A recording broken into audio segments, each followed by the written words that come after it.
alegria mesmo que eu venho trazer essa boa nova para vocês.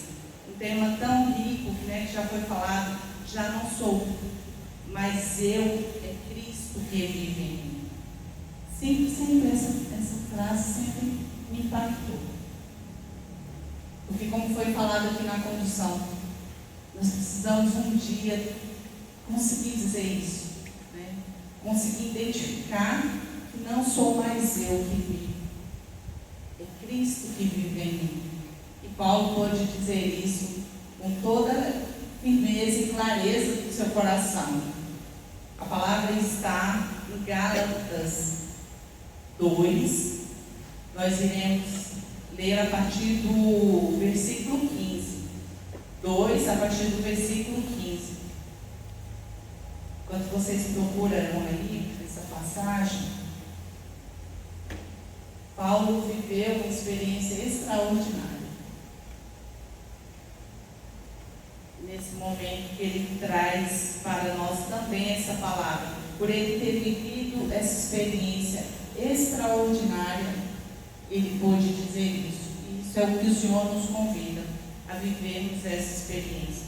Muitos de nós já vivemos essa experiência extraordinária.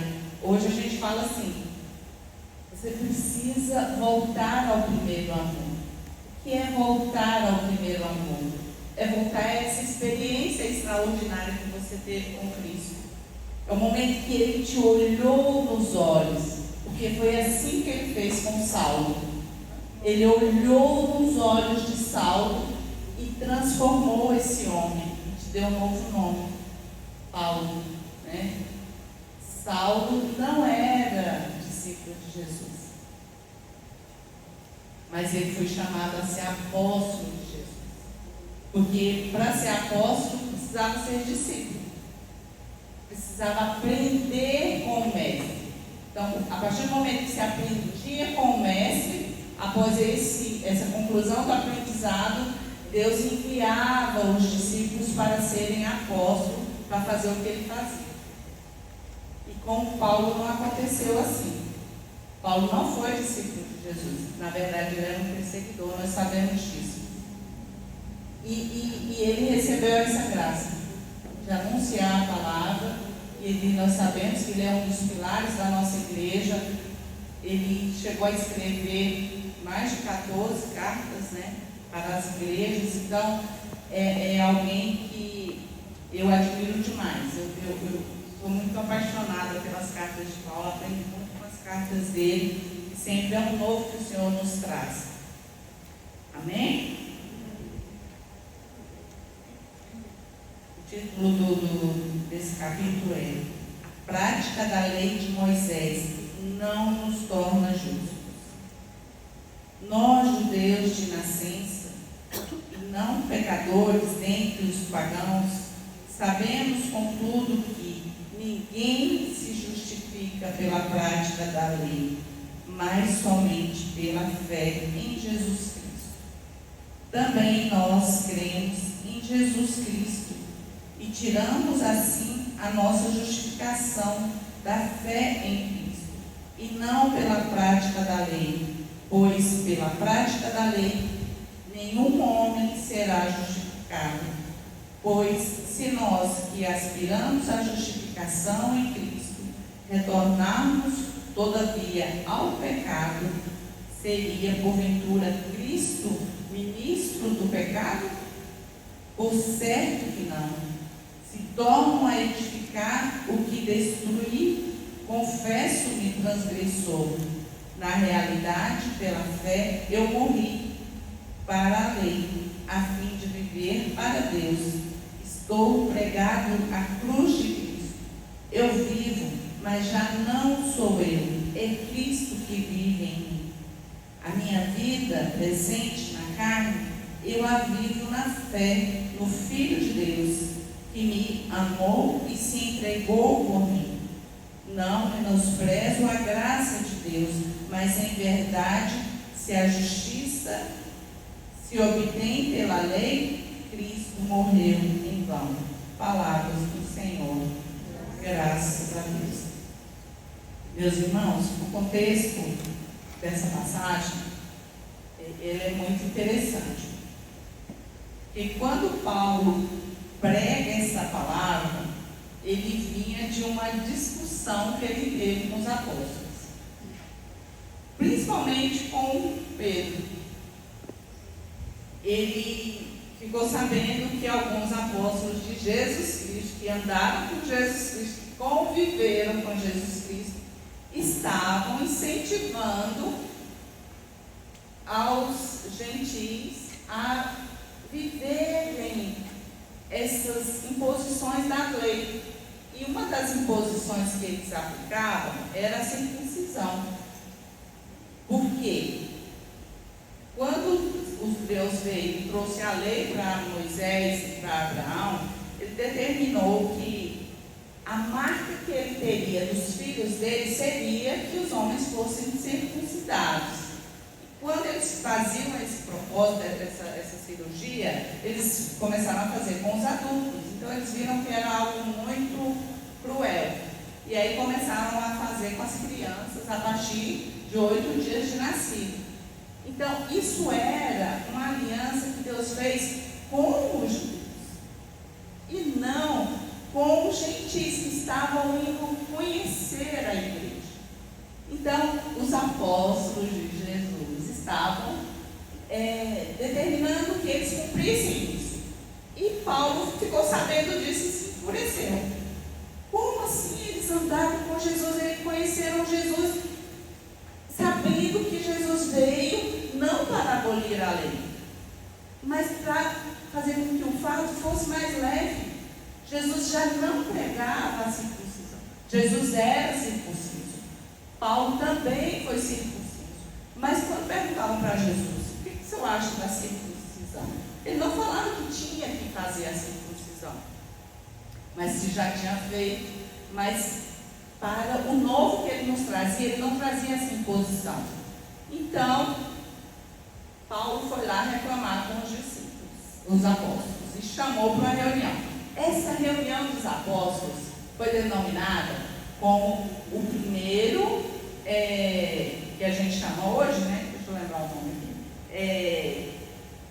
Sínodo do concílio. Foi o primeiro concílio da igreja que eles dão como nome a primeira reunião para decidir algo, para tomar uma decisão, até mesmo para mudar uma lei, um segmento, uma situação. Então, quando a gente escuta isso, foi de tal concílio, é porque naquele concílio algumas leis, algumas regras da igreja foram mudadas. Então foi o primeiro concílio da igreja. Foi quando Paulo trouxe essa realidade. Ele falou assim: eu já tenho pregado com muitos aí, eu tenho trago muita gente para a igreja, não estou impondo isso para eles.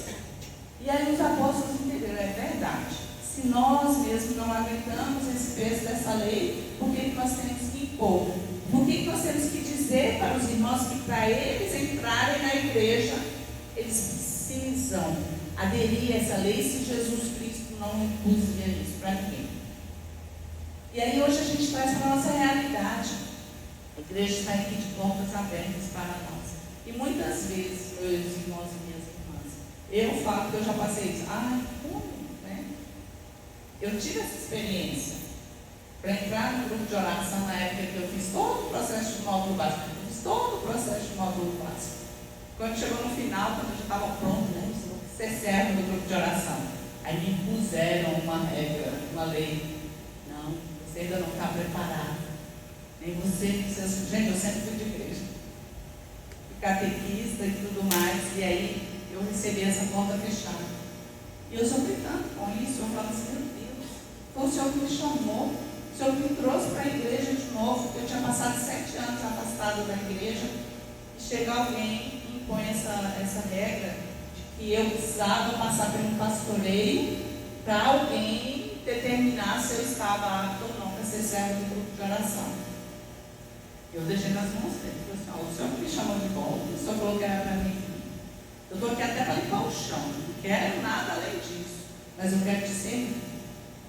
E aí ele foi trazendo, pessoas para perto de mim, para me defender dessas situações, como Paulo estava fazendo ali com os gentios. Porque eles estavam recebendo essa proposta de conhecer o novo, de conhecer a salvação. Gente, eu estava ali para ser salva, eu estava ali para ser resgatada, porque eu estava vindo de uma vida de pecado. E o Senhor falava assim: eu não te quero mais nessa vida de pecado. Volta para o seu primeiro amor. E meu primeiro amor foi na renovação carismática. Meu primeiro encontro com Jesus foi num grupo jovem. E depois disso eu fui viver essa experiência da renovação carismática, esse extraordinário de ter Deus, de ter Jesus olhando nos meus olhos e dizendo: vem, porque tu és minha, eu te amo, eu troco reinos por ti.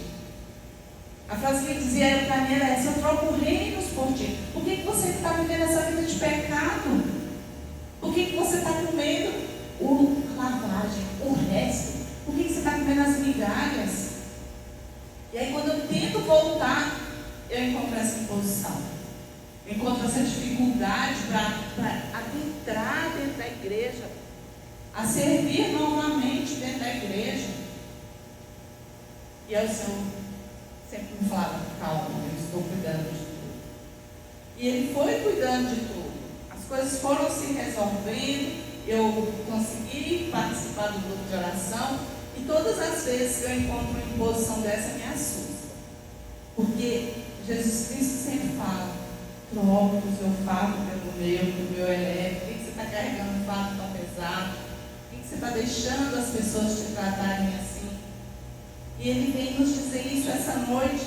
Que aí, quando Paulo consegue defender os gentios dessa forma, os apóstolos falam assim: é verdade, nós estamos fazendo errado.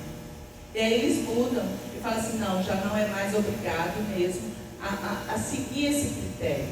E quantos outros critérios que a igreja foi abolindo para que nós pudéssemos estar aqui dentro da igreja servindo.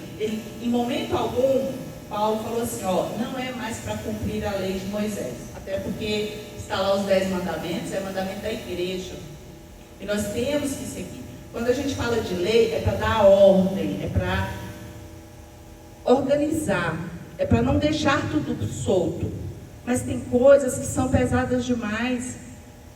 E graças a Deus, a nossa igreja é santa e consegue reconhecer. Às vezes, quando ela está pegando e torturando os seus filhos, colocando dificuldades para a gente estar aqui. E muitas vezes somos nós que fechamos as portas para o irmão. Não é nem a igreja. Porque eu sempre falo assim: gente, não é a igreja que dificulta as ações de Deus acontecerem. Somos nós, com as nossas debilidades, com o nosso pecado, com a nossa inveja.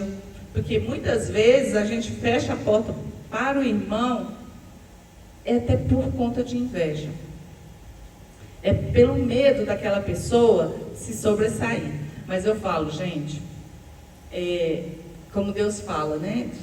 A palavra fala: Jesus é a cabeça, nós somos os membros. E para cada membro Ele deu um dom. Cada um vai fazer algo de especial pela igreja, algo de especial pelo irmão. Tem coisas que eu tenho facilidades para fazer, e tem outras que eu tenho uma dificuldade enorme, e eu preciso da ajuda do irmão para me auxiliar. Muitos de nós falam: não, eu dou conta de fazer tudo. Gente, a gente não dá conta de fazer tudo. Nem na nossa casa, nem na criação dos nossos, porque Jesus não era vivo. Ele estava perseguindo os discípulos e os apóstolos de Jesus, porque eles estavam fazendo o que Jesus tinha ordenado que eles fizessem, que era ir, nos 4 cantos do mundo e anunciar o Evangelho.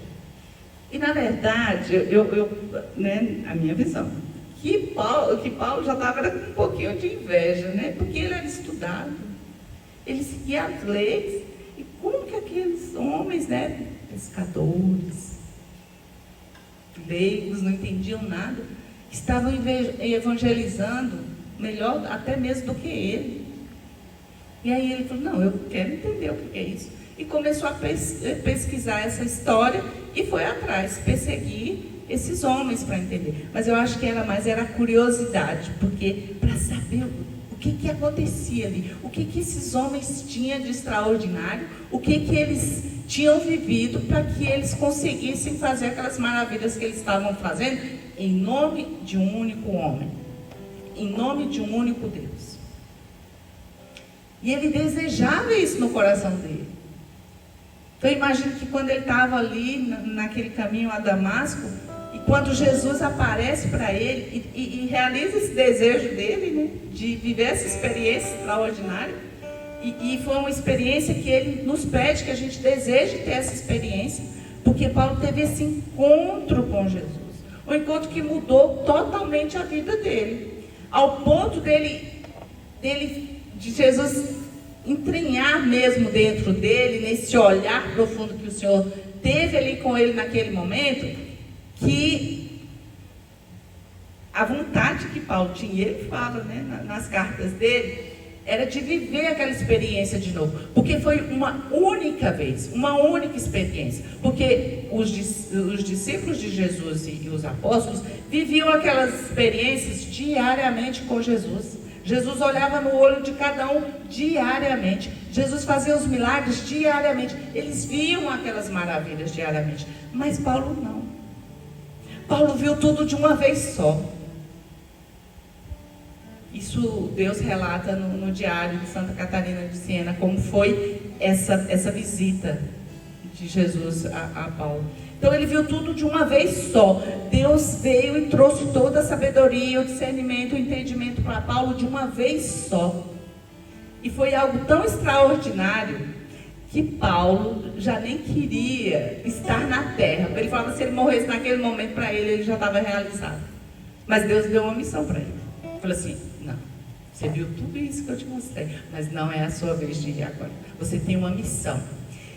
Então, Paulo vivia essa experiência, e aí o desejo dele era qual? Era de voltar a viver essa experiência, porque em nenhum momento ele relata que depois Jesus apareceu novamente para ele em vida. Então, todo o tempo, o desejo de Paulo era de ter novamente esse encontro de Jesus olhar nos olhos dele novamente. Então, tudo que Paulo fazia era com muita pressa, né? Ele queria evangelizar, ele queria fundar igrejas. Para quê? Para que ele voltasse logo para o Pai. Eu quero terminar minha missão logo, eu quero voltar, eu quero viver isso. Porque o que Deus mostrou para ele de salvação, de céu, era tão extraordinário que ele não queria viver mais nem um dia nessa terra.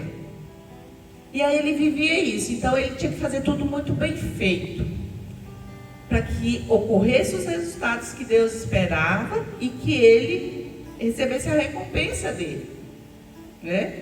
Então, como ele fala, né?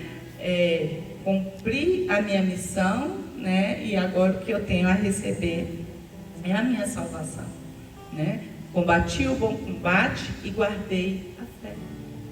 É isso que o Senhor pede para nós. Guarde a sua fé. Guarde a fé que eu dei, porque a lei não vai te salvar. Ela não veio para salvar. Nem na época que Deus trouxe as leis, ele nunca disse que ela era motivo de salvação. Ela era motivo de ordem. O povo estava tudo desordenado. Mas que a salvação era através de Deus, era através da fé, era através do amor. Só que o povo lá não entendeu. Aí Jesus veio também para dizer isso. Olha, gente, a lei não vai salvar vocês. O que vai salvar vocês sou eu, é o meu amor, é vocês acreditarem que eu morri na cruz por vocês, é vocês também assumirem a cruz de vocês, como Paulo assumiu a cruz dele. A cruz de Paulo já chegou a ser ele ter que ficar aqui na terra, sabendo tudo que esperava lá no céu. E aí ele abandonou tudo, ele abandonou a vida de pecado e conseguiu trazer isso para a realidade dele, ao ponto dele realmente falar: essa vida não é mais minha, eu já nem me recordo mais da vida que eu tinha. Ele sabia a vida que ele tinha, ele dava testemunho da vida que ele tinha, mas já não fazia mais parte dele. E é isso que o Senhor vem pedir para mim e para você. Abandone a vida velha, volte ao primeiro amor, deixa eu te olhar de novo nos teus olhos, deixa eu infundir dentro de você novamente o amor que eu tenho por você. Muda a sua vida, largue essa vida de pecado, largue todos esses anseios carnais. Paulo traz esses exemplos para nós, para que a gente deseje isso, deseje o céu, porque todos os dias Paulo desejava o céu, porque ele tinha visto o céu. Ele desejava estar com Jesus novamente.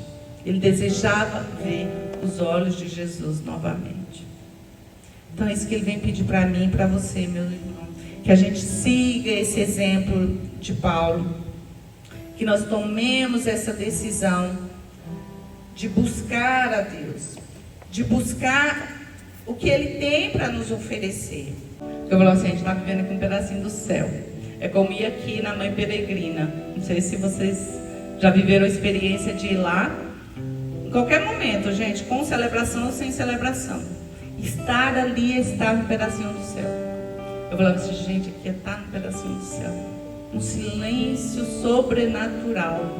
Você não escuta nem o barulho dos carros. É um silêncio sobrenatural. É Deus ali. Eu falei assim, aqui é o seu pedacinho. Em quantos lugares nós temos isso, né? Para viver um pouquinho do céu aqui. Para fazer com que a gente deseje o céu. Para que a gente deseje estar perto de Deus. Ter essa ansiedade de não ser mais nós vivendo em nós, mas Cristo vivendo em nós. E isso tem que reluzir. As outras pessoas têm que ver esse Cristo em você. E vai ver quando, gente? Quando você abandonar o pecado e isso for visível, né? Não é os pecados maiores, não, é os pecados pequenos mesmo. Porque tem que começar pelos pequenos. É a fofoca, quando, né, um amigo saber, ontem mesmo eu estava num encontro de amigos que a gente não se viu há mais de 30 anos, de ex-funcionários de uma empresa que nós trabalhamos, e um dos testemunhos que nós ouvimos lá foi uma chamada de atenção que a nossa faxineira lá escutou. Ela falou assim, que ela foi chamada a atenção, mas ela falou assim, mas vocês acham que eu fiquei chateada? Eu achei bom, porque eu parei de fofocar. Então é isso, quando a gente é transformado, é isso que acontece na nossa vida. Às vezes um alerta seu que você dá para um irmão, ou até mesmo a pessoa vem trazer um assunto que não é interessante, né? Porque você sabe que se você não tiver uma língua controlada, você vai levar para o outro. Aí você, não, meu irmão, eu não tenho força para guardar esse segredo, não me fale, não. E sabe, a gente se mortificando todo dia com as coisas que para nós são prazerosas, porque Paulo fala aqui, ele deixou os prazeres da carne, ele deixou todos os prazeres do mundo, porque ele viveu essa experiência, mas é porque teve a ação de Deus. Mas nós temos que pedir essa ação de Deus, porque se a gente não pede, a gente vai estar lutando sozinho. E quando Deus vem nos ajudar, é tudo mais fácil. Você vai parar de fofocar e você nem percebe.